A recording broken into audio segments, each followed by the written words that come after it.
Welcome to my circadian app.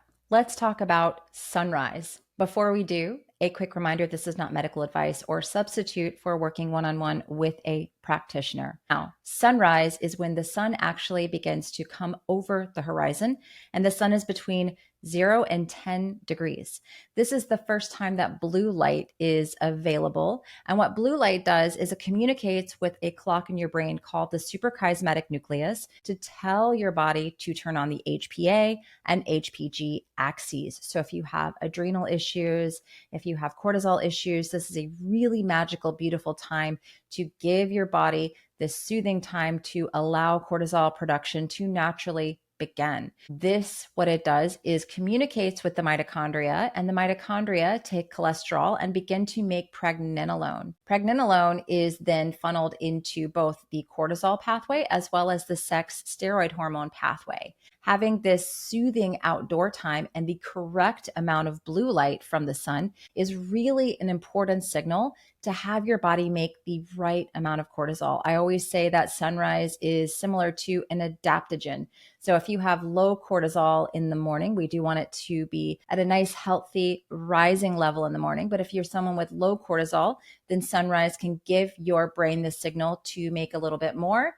And if you're somebody that wakes up with really high cortisol, that sunlight can be an adaptogen and kind of set the brakes on it, because it is going to communicate with your brain to say, hey, make this appropriate amount of cortisol in the morning.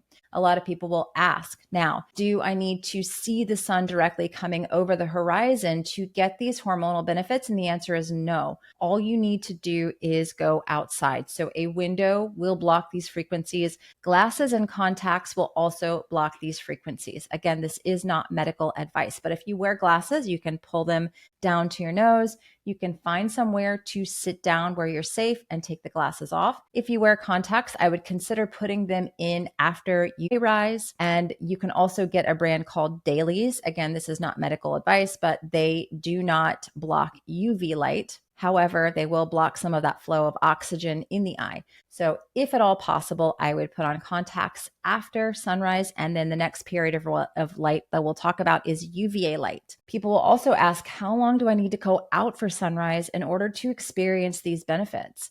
I recommend as long as you can. And I know that's not feasible for a lot of people, but a small signal will yield a big dose. So if you only have a minute, spend that minute out there.